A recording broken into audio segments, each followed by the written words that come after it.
Judge Gallagher comes to this committee with a stellar reputation in Colorado and over 25 years of service as a prosecutor, a defense attorney, and a magistrate judge.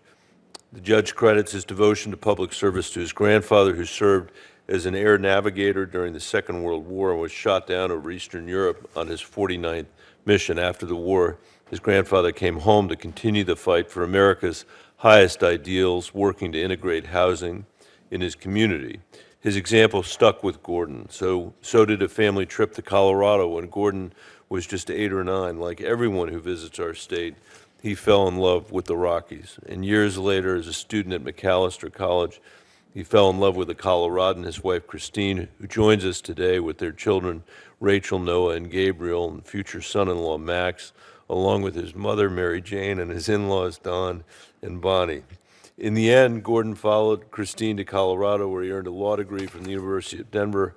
After graduating, Gordon practiced at a law firm representing small businesses and served for nearly 4 years as a deputy district attorney in Mesa County, Colorado. Later, Gordon launched his own firm as a defense attorney and began working with the Office of Alternative Defense Counsel, representing clients who couldn't afford representation. He spent over a decade in this role, fighting for the American ideal that everyone, no matter their means, deserves equal representation before the law. In 2012, Gordon was appointed a part-time magistrate judge for the United States District Court for the District of Colorado, a position he holds to this day. Senator Hickenlooper and I recommended Judge Gallagher for this position because, unlike anyone on the district court in Colorado today, Gordon has spent the majority of his career on the western slope of Colorado, a rural, mountainous part of the state, with a specific perspective on issues ranging from public lands to natural resources to federal regulation.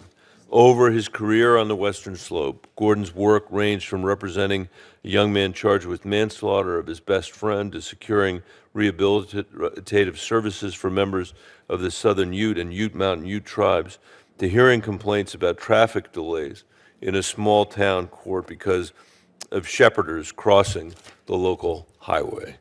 As a magistrate judge, Gordon worked on a vast array of issues, including criminal, civil, patent, pro se, and environmental matters, including many cases with difficult trade-offs between natural resources extraction, conservation, and recreation. These issues are common for the U.S. District Court for Colorado, and they require somebody with Judge Gallagher's deep and direct experience. More than that, everyone we've spoken with tells us how much Judge Gallagher enjoys being on the court and how much he cherishes the opportunity to serve our country just like his grandfather. I'll end with this. His entire career has prepared him for this position, Mr. Chairman. Gordon has proven his character, his integrity, his legal acumen over a distinguished 25-year career. I enthusiastically endorse his nomination and urge my colleagues to send him to the floor with a strong bipartisan vote. Thank you, Mr. Chairman, for giving me the privilege to introduce Gordon Gallagher.